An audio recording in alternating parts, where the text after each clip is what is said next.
这是要干嘛？还在生我的气吗？珊珊，这个怎么样？你喜不喜欢？哦，你要不试试？啊，试一试嘛。对你都没有这样的款式。好，来看一下。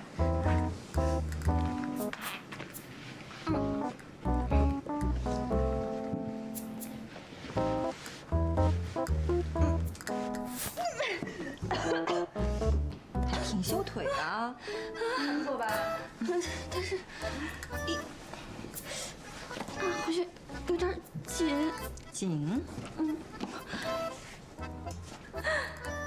足足小了2号，我刚刚是怎么塞进去的？怎么了？那个，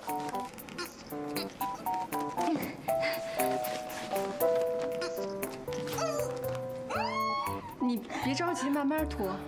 哎，你这样脱会伤着自己的啊！没事儿没事儿，等一下，咱们等店员回来再脱吧啊！很快了。怎么办？封堂就要来了。哎呦！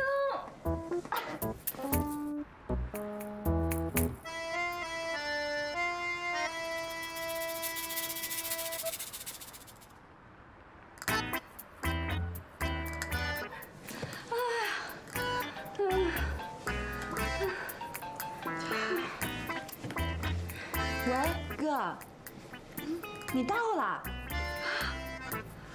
哦，我们这儿还有一会儿呢。风月，要不然让工藤上来吧。哦，那行吧，要不你上来吧。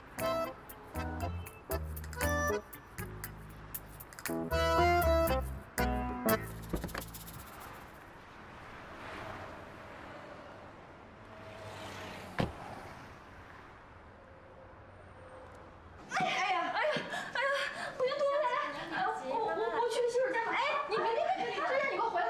你瞧着别人先跑到厕所去，人家还以为你偷鞋呢。我吐。你别着急。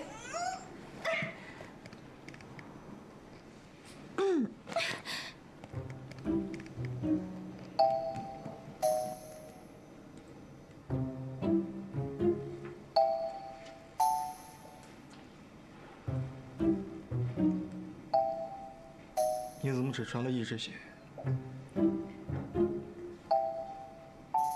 鞋太紧了，脱不下来。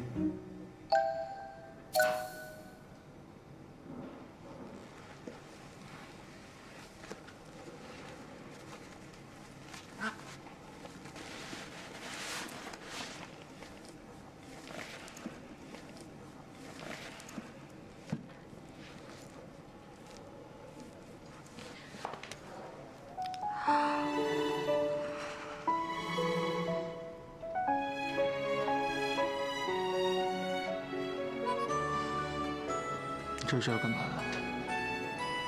还在生我的气吗？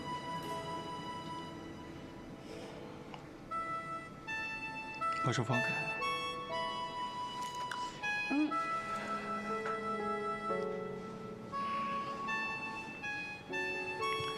好了，这人这么多，先把手放开。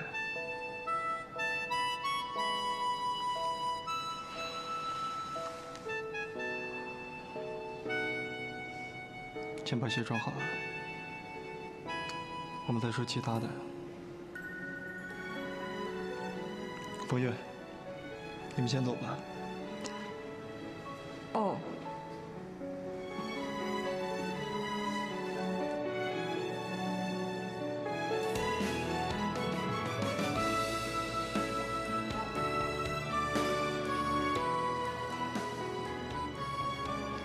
好了，有什么话想说，现在可以说了。那个，刚才谢谢你。你就是想说这个？不是，还有，对不起。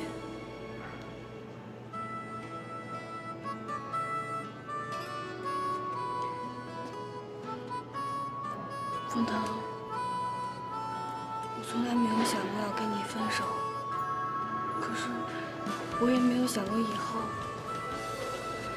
我不敢多想，也不敢让家里知道，更不敢让同事知道，因为我打心里面觉得，我们之间的差距那么大，可能在一起也不会太久。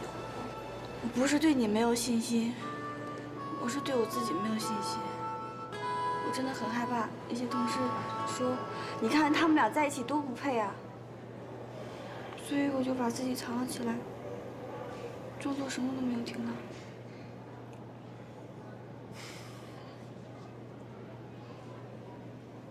看来你最近想了很多。那你现在想怎么样呢？薛深深，我们之间的差距会一直存在。你要继续不自信下去，还是继续躲下去呢？所以我决定，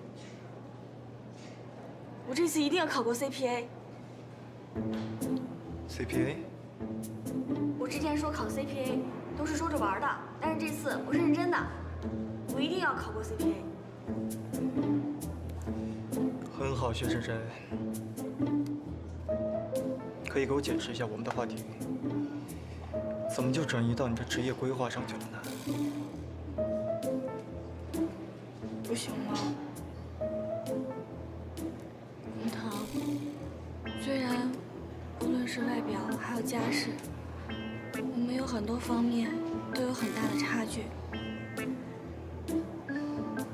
但是这我也改变不了，所以我会在事业上努力一把。我肯定成为不了那个最好的人，但是我会成为最好的我。虽然我成为不了那个最陪你的人，但是我会让自己成为最好的我，来陪你。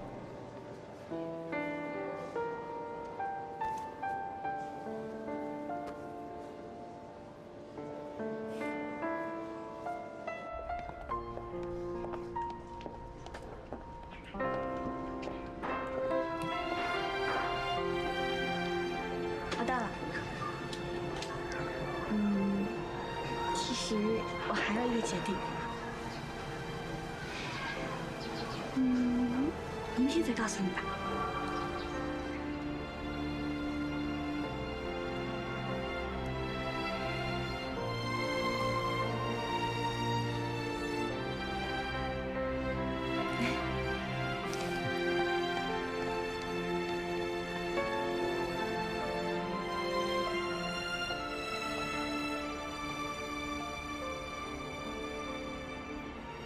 明天会有什么样的决定？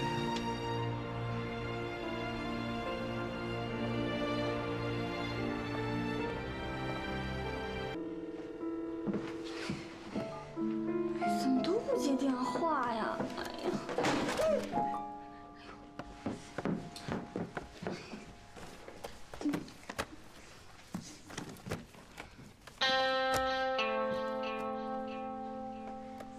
可怜的该死！这不是丽叔之前找的那个吗？是什么呀？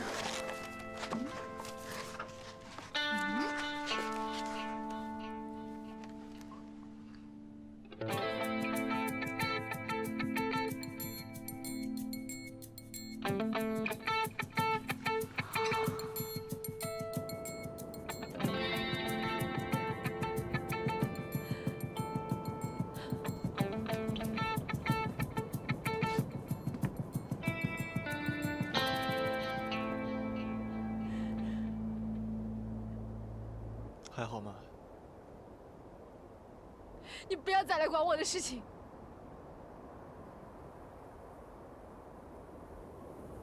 你和郑琪到底发生了什么事情？结束了，都结束了。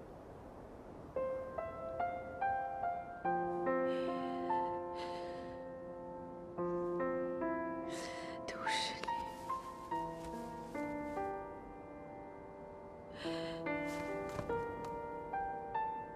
都是你。是因为你。你为什么让我喜欢你这么多年都得不到回应？为什么你要让我认识郑琪？为什么你要让我为了气你跟郑琪假交往？我为什么要掉入自己的陷阱里面？为什么？啊？我为什么要在没有忘记你之前就喜欢上郑琪呢？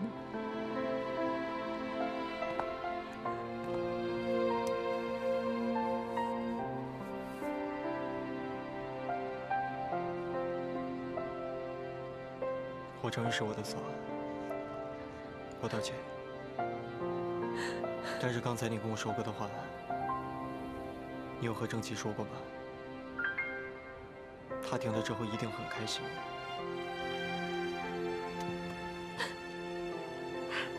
来不及了，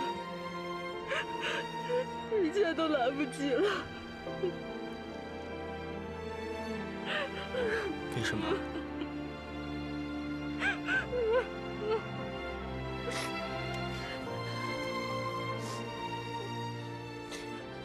风腾，我觉得特别辛苦，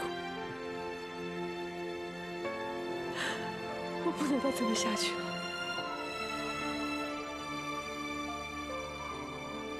我必须把对你的感情画上句号。好。再见，风腾。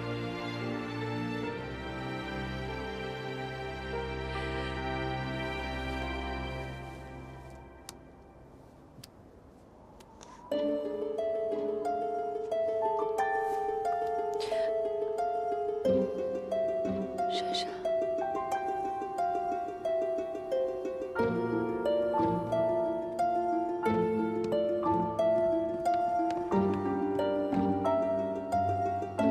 珊珊，对不起，我跟你道歉。我不想听。珊珊，你不能走，事情不是你想的那样的。我都看到了。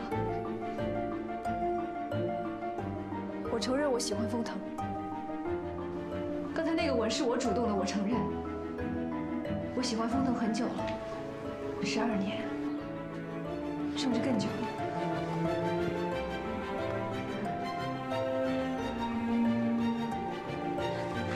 你打我，珊珊，你用力的打我，你打我呀！但是你必须听我把事儿讲完，好吗？我不想听，你们骗子，你们都是骗子。是，我是骗子，我是骗了你。那是因为风腾不喜欢我，是我自己一厢情愿，是我一直想把他从你的身边抢走。刚才那个吻也是我主动的，但是风腾没有骗你。珊珊，对不起。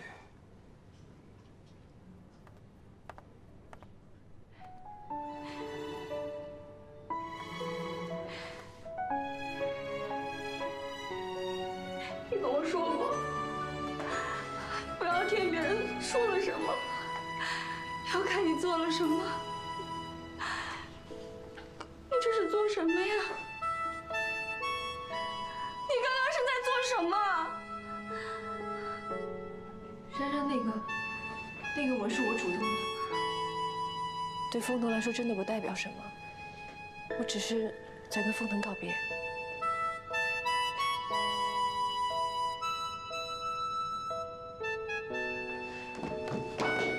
珊珊，你听我说，你可以不相信袁丽书，但是请你一定要相信我，我哥对丽书真的没有什么，就像妹妹一样，你知道吗？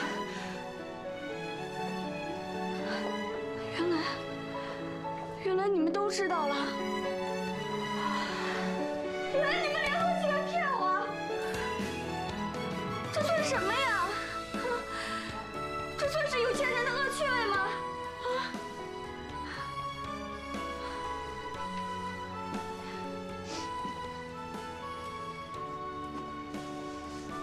不想告诉你，就是怕你有现在这样的反应，才没有告诉你。你懂吗？你真的不相信我吗？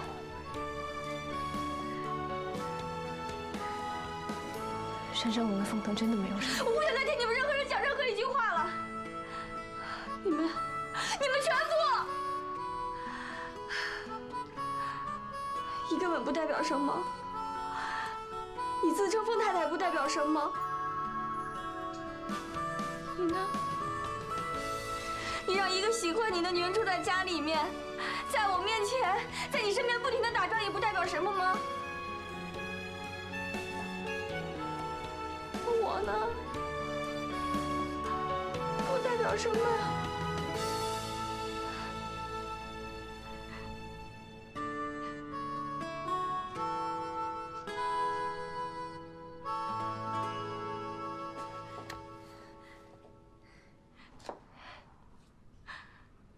我告诉过你，只要你有别人，只要你告诉我一声，我会潇洒的转身就走。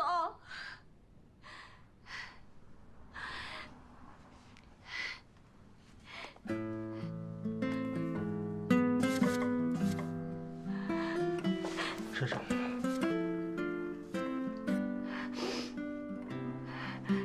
别走。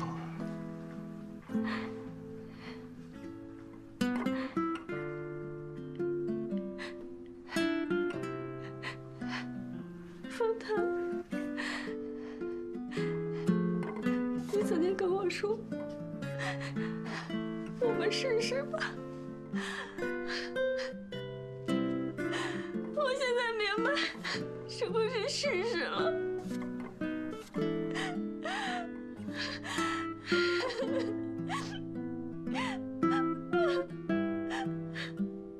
心好痛。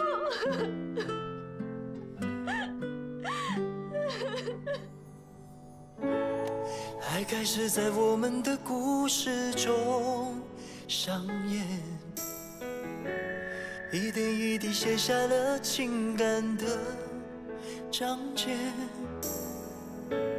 我想为你珍藏最美好的瞬间，静静的陪着你。其实风腾呢也是喜欢吃中式的，不过要是他跟我在一块吃，一般都会配合我。没有，你怎么会这么认为呢？你说我们两个都霸道又好胜，从小打打闹闹惯了。如果我们真的在一起，那还得了？能配得上大老板的，应该是那个样子的。爱是风中的诺言，许下的承诺是永远，绝不会搁浅。当我凝望你双眼，你是否会看见幸福一直默默守在身边？所有温暖都在不经意中蔓延。当你觉得害怕，有我挡在面前。眼中的你就是我的整个世界，深深的爱上你，你能否察觉这份爱太浓烈，否定你犹豫不决，我的心是否能填补所有空缺？有些情侣因为只有这一天过得像一对恋人，而我们这一天纪念你的父母，其余的每一天，我们都过得像情人节一样。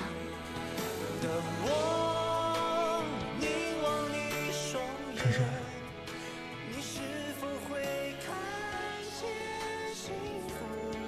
晚安。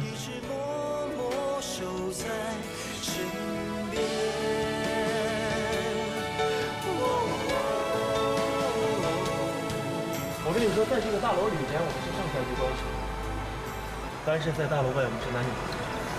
我凤腾有女朋友，为什么争这个？因为在你男朋友周围会有很多你所谓的情敌，但是你只要记住一点，就是我对你有多好，我有多爱你。凤腾，我相信你。让我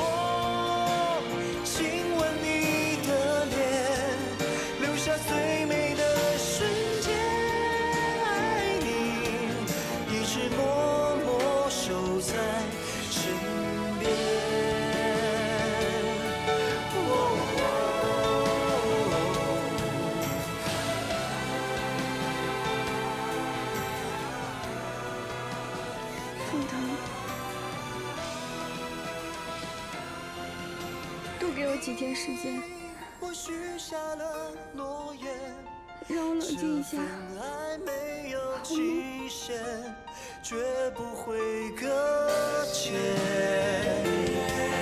让我亲吻你的脸，留下最美的瞬间。爱你，我愿守在你的身边。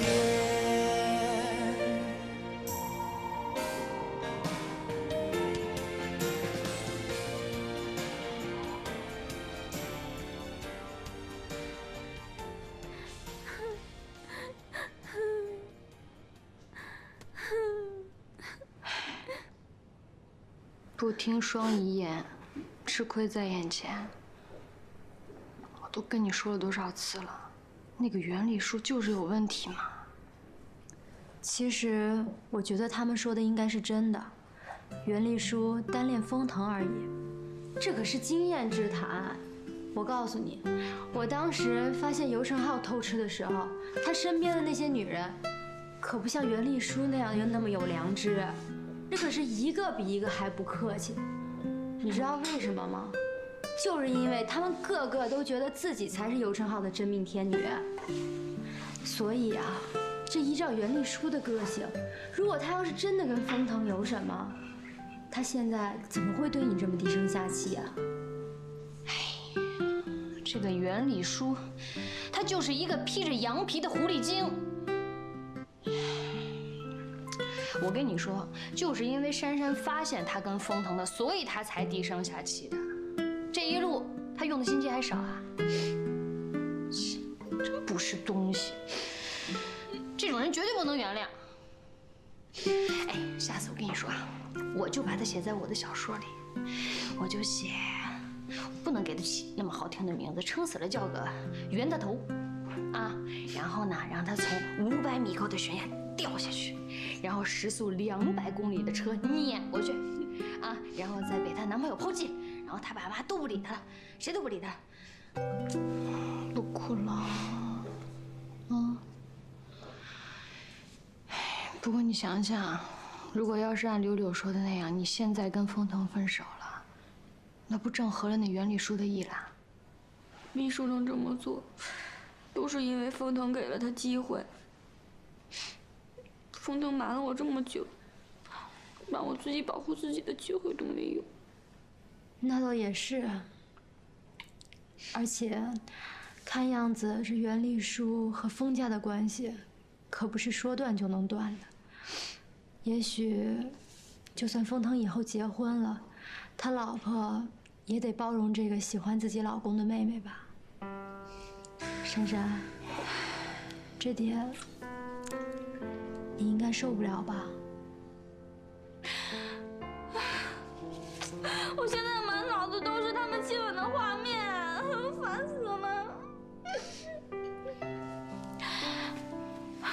好了，别想那么多了，就像你自己说的，潇洒的掉头走。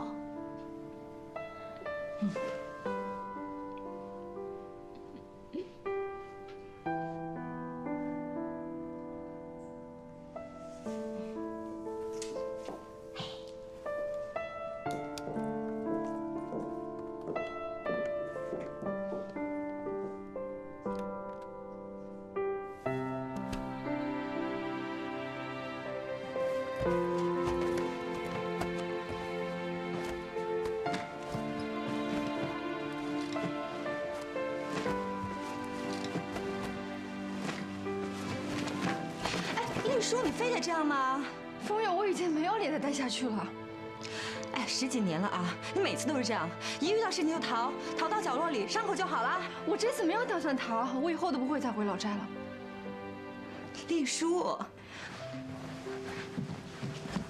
我跟风腾把话都说到这种份上了，我该说清楚的都说清楚了。我本来就不属于老寨，我妈活着的时候，也希望我能离开这儿，有我自己的归属。这样不是挺好的吗？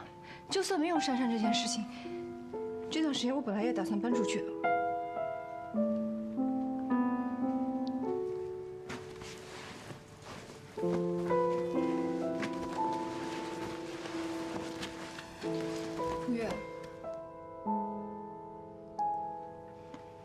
谢谢你这段时间对我的照顾。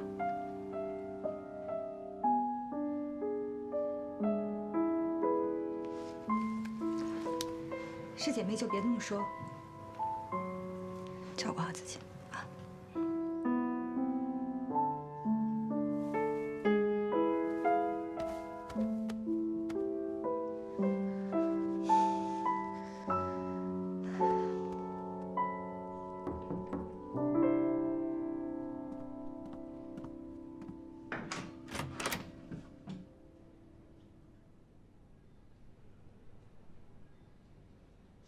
我可以进去喝2杯吗？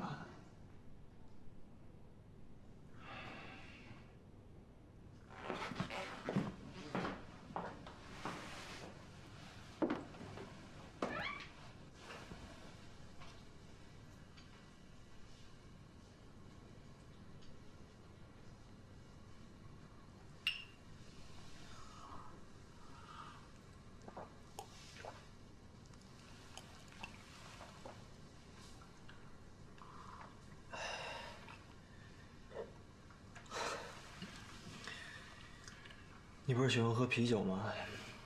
怎么改喝 whisky 了？因为有个女人跟我说，她觉得喝 whisky 的男人很有品味，所以我就试试。但是我知道，不管我怎么努力，我都进不了那个女人的心里，因为她喜欢的人是我最好的哥们儿。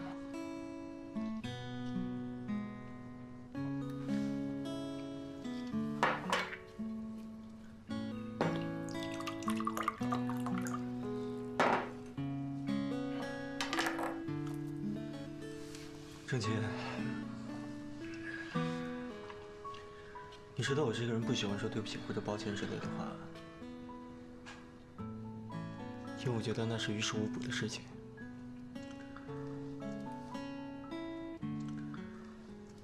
自从爷爷去世以后，我没有流过半滴眼泪，因为我知道流眼泪根本就解决不了任何的问题。我接下来所要做的事情就是解决很多问题，解决集团之间的问题，解决和董事之间的问题，这些都是我该做的。你不用说了，我知道。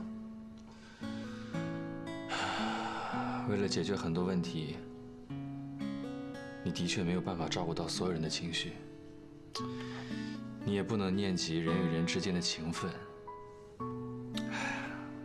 其实作为你哥们儿，我觉得我应该体谅你，不应该只考虑到自己的感受。对不起。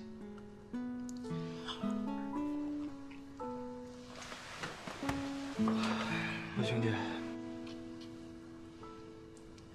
我自罚一杯。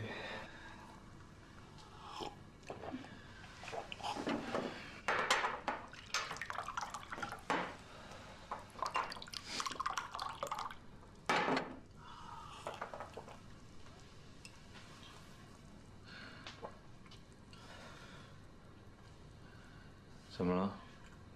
感觉你今天跟平常不太一样，有心事啊？珊珊她跟我说分手了。刚才看着她那个样子，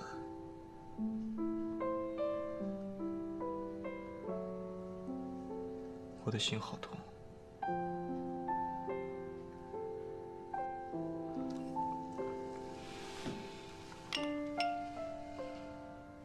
郑洁，你和珊珊是不是都觉得我背叛你们了？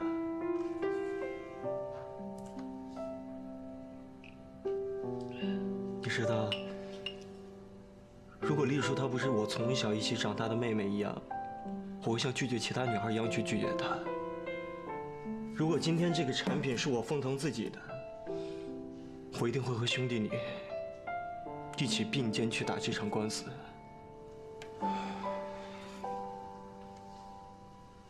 我知道，其实你没有做错什么，只是过程可能不太好罢了。但是作为封家的长子，你拥有了很多，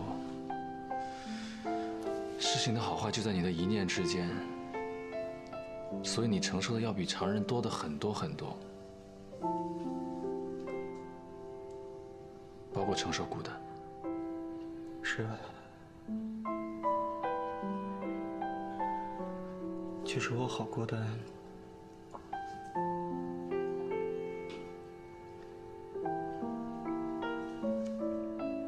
真的很孤单。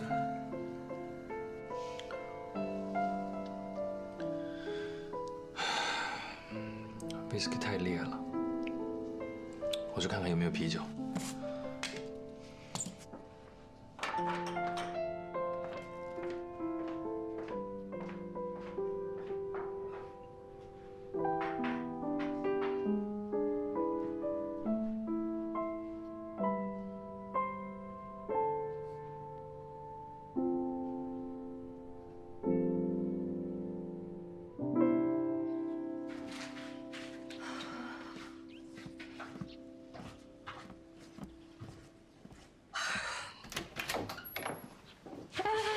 干嘛去啊？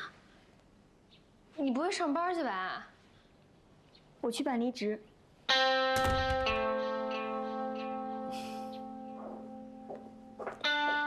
离职？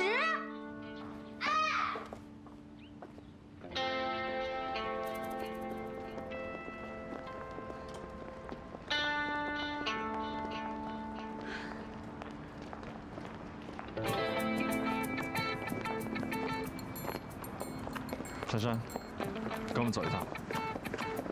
啊？可是我要去上班哎。不用了，我跟你们财务部打过招呼了，请你3天假。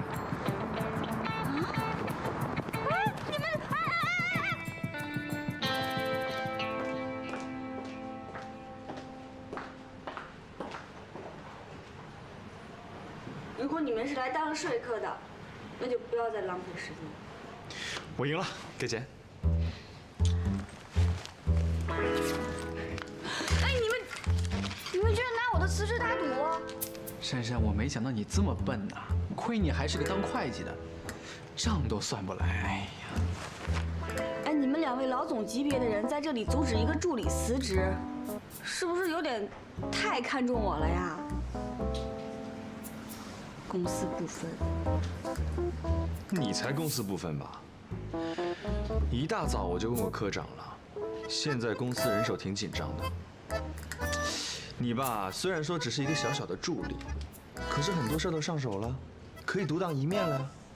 在这个关键时候，因为失恋就要辞职，你说谁公私不分啊？你不是也要辞职吗？凭什么说我呀？对啊，郑琪，你不能辞职啊，你得好好干，做个榜样。不是，怎么说到我这儿来了？那我离职，我是为了集团，你呢？那你离职是为了儿女情长，能一样吗？这境界都不一样。我告诉你，薛珊珊，没有任何规定说职场女性必须靠自己的感情生活来决定自己的工作生涯，傻不傻你？是啊，为什么每次办公室恋情告吹走的都是女孩呢？好不公平。可是我的对象不是别人，是大老板。而且珊珊，你现在离职，相当不划算呢。你想想，还有2个月就发年终奖了，你要是现在走了，钱不就没了？对呀，差点忘了年终奖了。但是现在不是想年终奖的时候，让我每天进那大楼工作，实在是太为难我了。为难？那我们来算一算，怎样更为难吧？你想想啊，你要离开了丰腾，上哪儿找月薪这么高的助理工作啊？好，就算有，那年资得重新算吧，搞不好年底连个红包都没有。还有，万一你要没找到工作怎么办？你的生活费怎么解决？房租、生活费、水费、电费一个都不能少，到时候你看怎样更为难？哦，的确很有道理。再说了，这都年底了，你是准备卷铺盖打包回家吗？那你怎么跟你父母交代你离职的原因呢？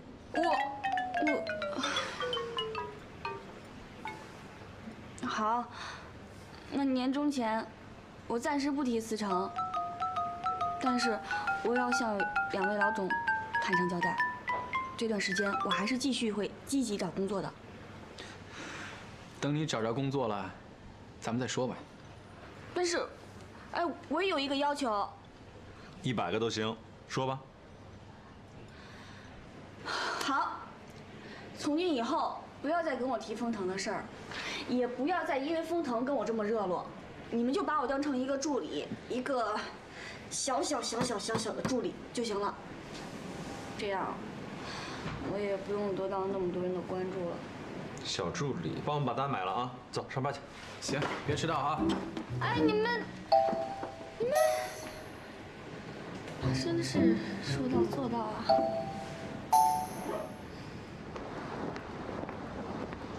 喂，兄弟，我人已经帮你留到年底了，剩下的你自己看着办啊。走。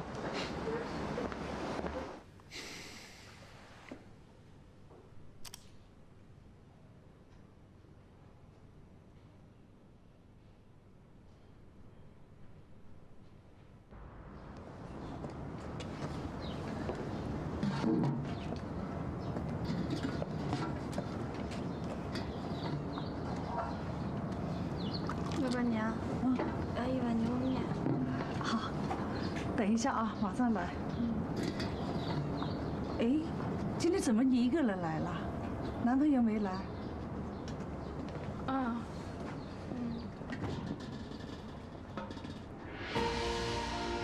恐怕以后再也不会来了。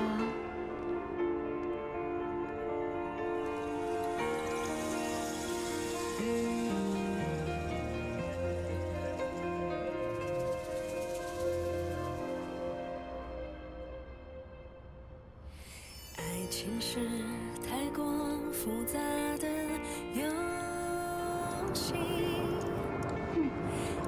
好了。就害怕失去，怕受委屈，怕太着急，所以伪装成另一个自己。如果开始是为了别离，注定这是没有结局的结局。明知道和你已没有输赢，可想你还是情不自禁，心疼地告诉自己该忘记这样的关系，还想你总是身不由己。我当然会好好吃饭了。也无法再鼓起勇气说爱你。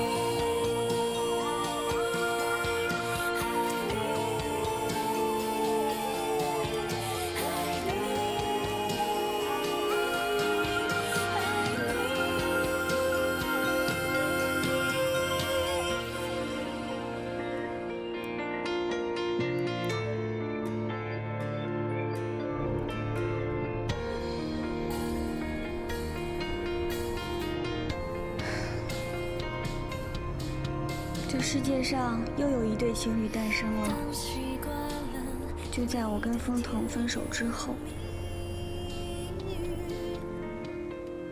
到最后却猜来猜去，但是，两情相悦的甜蜜又能维持多久？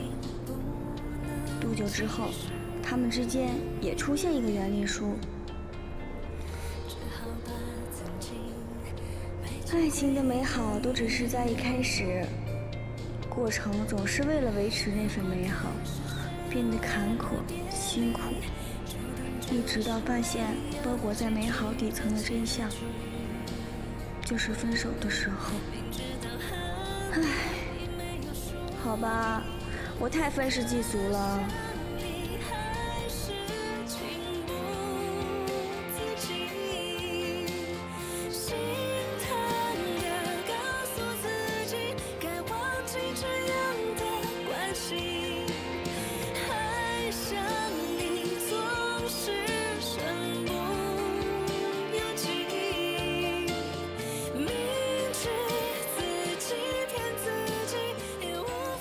也许柳柳说的没错，风腾跟丽叔认识那么久了，如果之间有什么，风腾又何必跟我交往？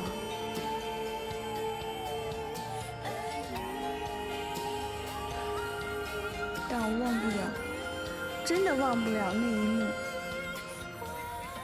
为什么要让我看到那一幕？为什么要让我知道真相？其实风腾说的有道理，不让我知道是为了要保护我，但是我就是看到了，还用最残忍的方式。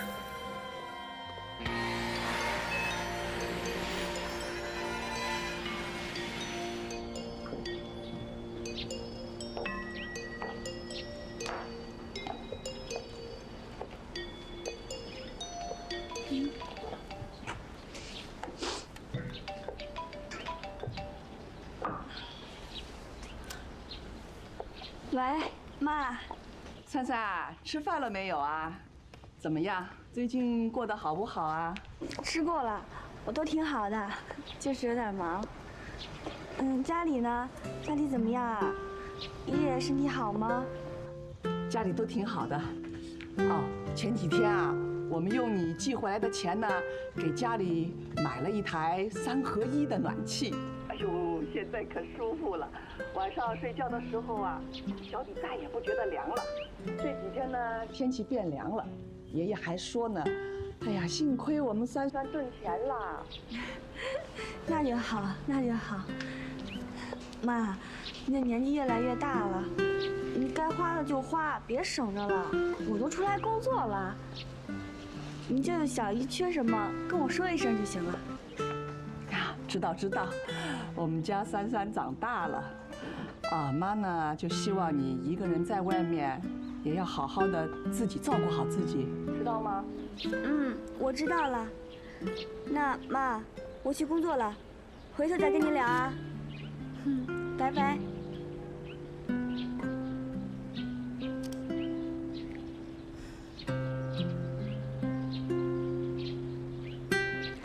薛珊珊，你要振作。这个世界上不是只有风腾而已，还有更多的人爱着你，更需要你的关心跟照顾。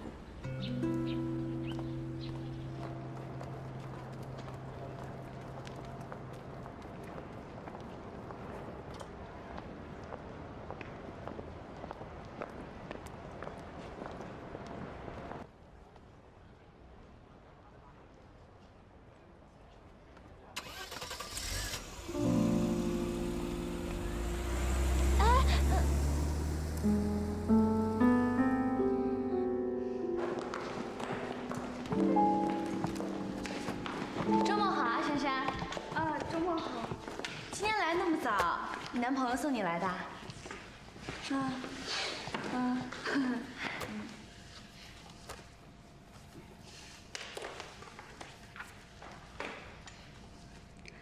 唉，想不到出了公司，还得提到风腾。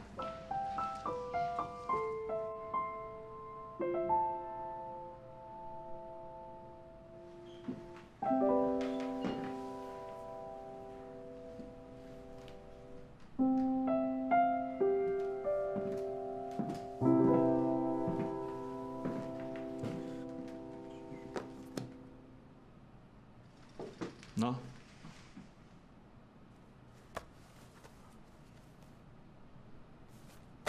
，22块。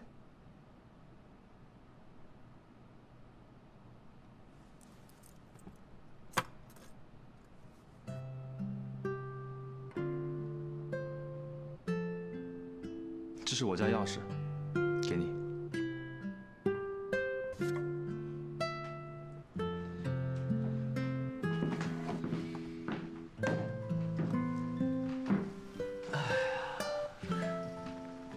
我都听风腾说了，你跟他说你喜欢我，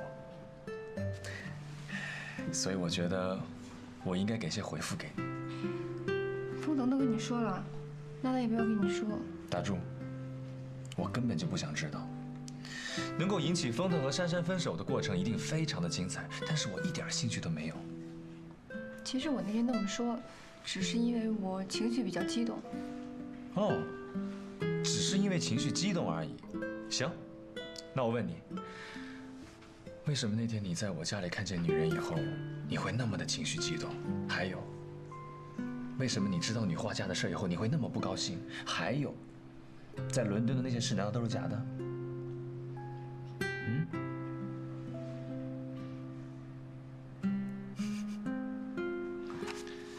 郑琪，可能我很自私，很长的一段时间，我都纵容自己在你跟风腾之间摇摆。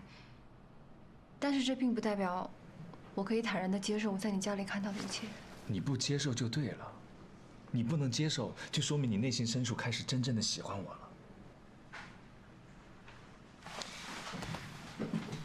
丽叔，我不是来勉强你的，我只是想把我家钥匙给你。其实我从来没有把我家钥匙给过任何女人。这3把钥匙是我家以前的钥匙，但我怕你不放心，所以我昨天换了新锁。这是我家新锁的钥匙，我现在把它都给你，以后就只有我们能够用它了。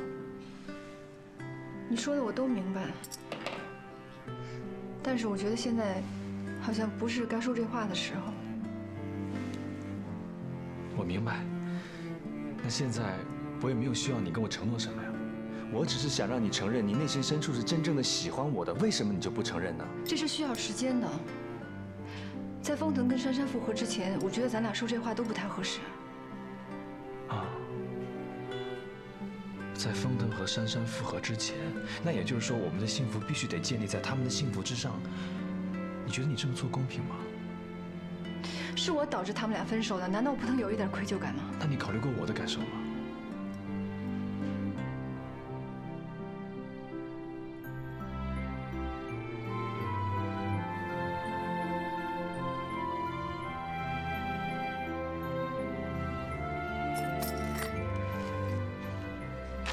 对不起。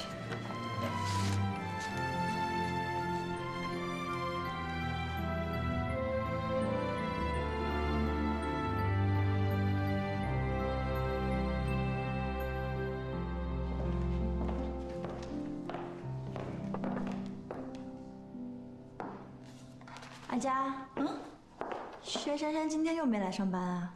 珊珊今天请假了。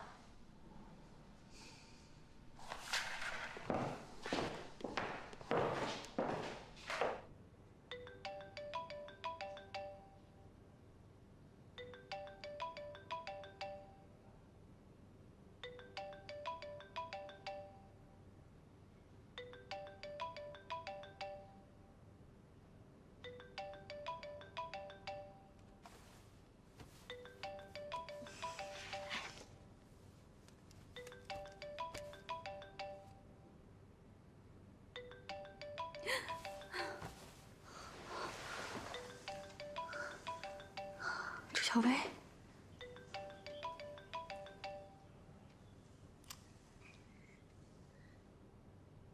喂，薛珊珊，你今天为什么请假？我那个我不舒服，身体不舒服。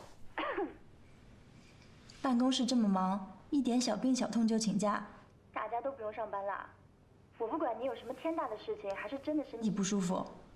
总而言之，失恋又不是什么世界末日，你给我打起精神来，等下下午来上班。哦，好，我知道了。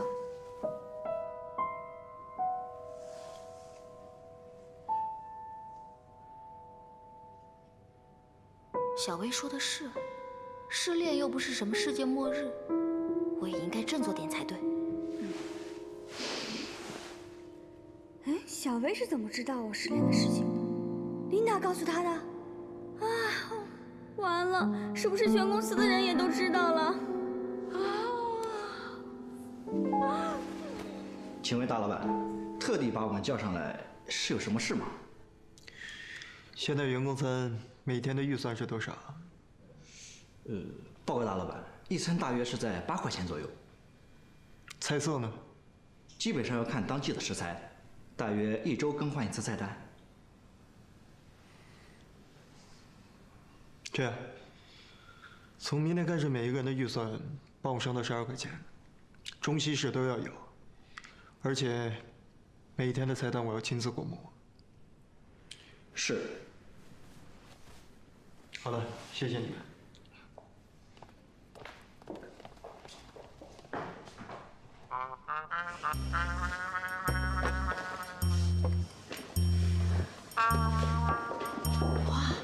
哇，今天菜好丰富哎！有红烧排骨，还有红烧鸡翅，都是我爱吃的。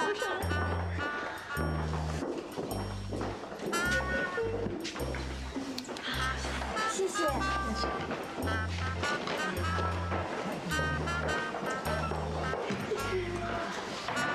今天菜色好好啊，是不是公司发大财了？我跟你说，我看公告，以后每天都会有新的菜式啊！真的。是不是公司的新手机上市了，股票上涨了？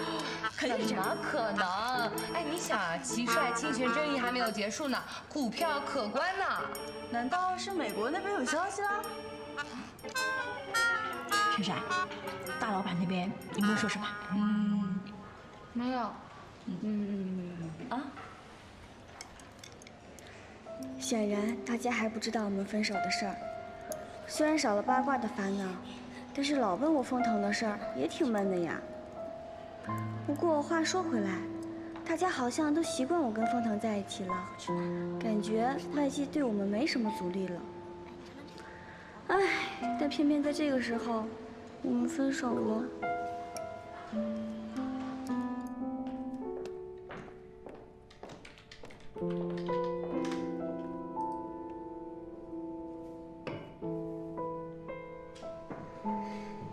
小薇，谢谢你打电话给我。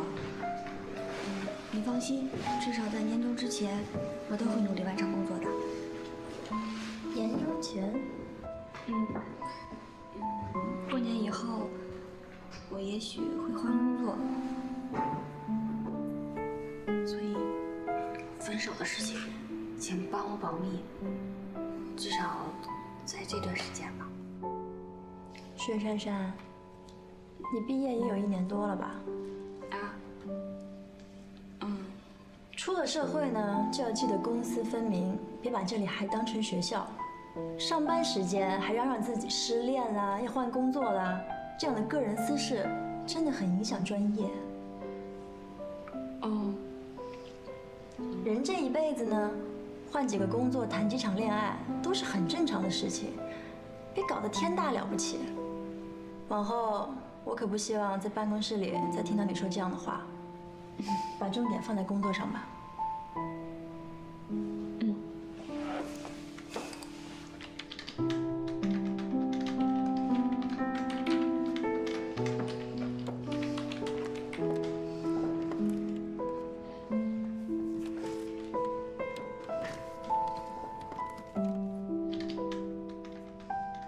小薇这个人虽然高傲了点，但专业态度实在是很值得学习。薛珊珊，记住了，以后在职场上可得更专业一点。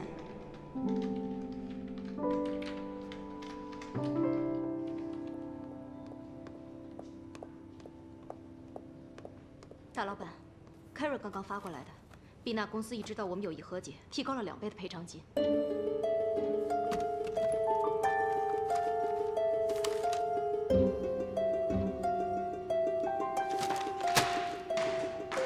打电话给 Carrie， 听着他办。是。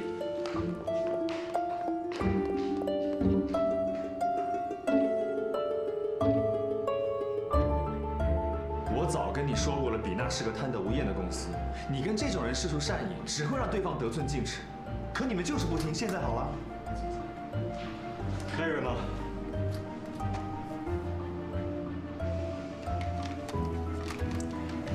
Carrie，听着谈判。你在美国按兵不动，等我们过去。从现在开始准备好，全力备战。但是这种事儿你不能亲自出马。我当然不会去见他们，但是我要亲自去说服福尔特公司，这样才能够打赢这场官司。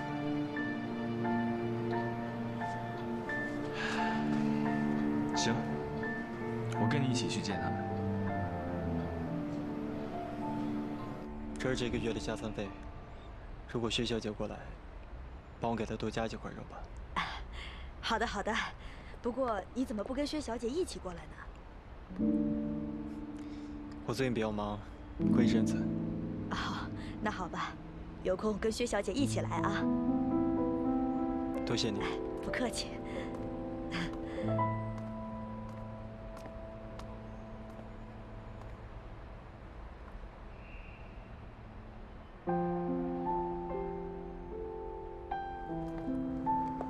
珊珊最近好吗？还好，既然都分手了，何必还在背地里关心他？对于我来说，这并不是分手。你既然对珊珊是认真的，为什么不早点坦白袁丽书喜欢你啊？其实我也是刚知道的。这段时间我一直在想，我到底应该怎么处理这个事情。你既不希望珊珊受伤，也不想袁丽书难过。可以这么说。唉，男人啊，优柔寡断，两边都不想得罪，到最后呢，往往最受伤害的是跟自己最亲近的那个人。封家是个大家庭，虽然姓封的只有我和风月，但像丽叔和王叔他们都是我们的家人。我把丽叔当成一辈子的好妹妹，我不想逃避她，更不想伤害她。但是我没想到，最后让珊珊受到伤害。其实你说的这些，我完全都可以理解，但毕竟珊珊她不是我，她对爱情还是很有憧憬的，所以她那么难过，我相信你是可以理解的。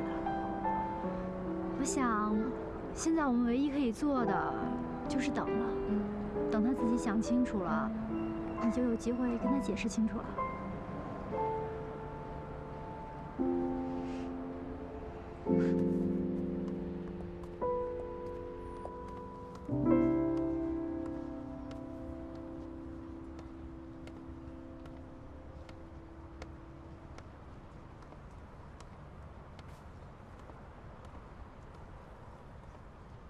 明天出国，你一个人好好保重。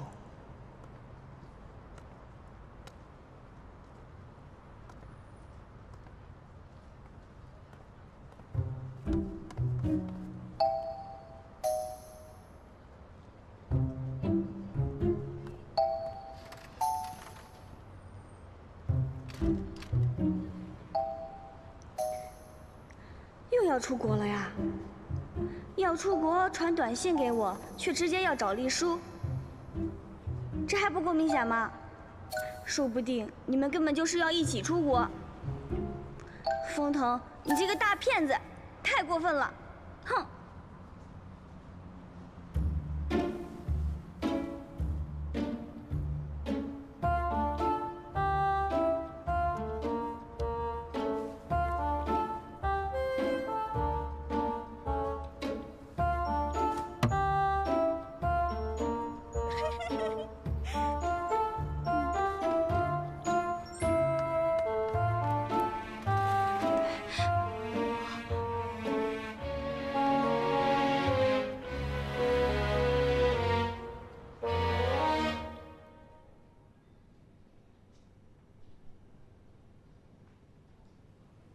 我听风月说，他租给你一间公寓。哦，租金算我很便宜，是个好房东。但是没事要多回老宅，你知道我这个妹妹了，她最爱跟你聊天。你总是这样，总是对我这么好。这是我应该做的。对了，我跟郑琪明天要去美国，她要和你说吗？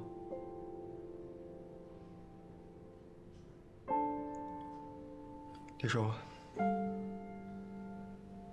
有一句话我一直想问你，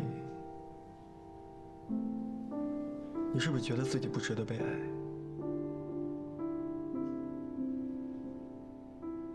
曾经方毅经常说，我们的家世相差悬殊，所以你一直对自己没有信心，想要证明自己。但是我想要跟你说，你是一个非常好的女孩，即使没有上海市最美文化人的头衔，你也是一个好女孩。我觉得女孩子其实真的不需要把自己弄得太完美，也一样值得被爱。那为什么这么多年，你从来都没有爱过我呢？不是跟我在一起才能够证明你值得被爱，你值得被爱，也值得找到一个真正爱你的人。恋爱最重要的是相处，不是比赛，也不需要较劲。比赛会让人累，到了那个时候你就忘掉幸福的感觉了。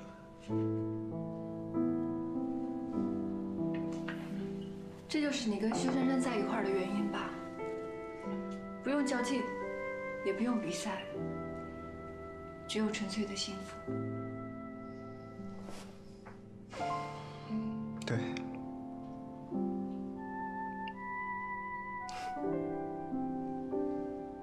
轻松一点。你知道你跟郑琪最大的问题是什么吗？你没有放下姿态来爱。李叔，如果你真正爱这个人的话，就抛开一切，把你的爱轻轻松松的给他，他会感受到。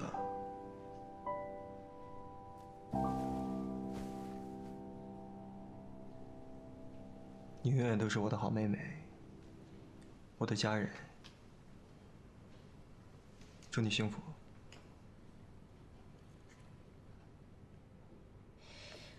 你放心，我一定会努力让自己幸福的。我刚刚跟你说完，让你放轻松一点，你这么努力，幸福都被你吓跑了。其实你应该去找郑琪。等你们从美国回来吧。我觉得我们还有好多话需要好好聊一下。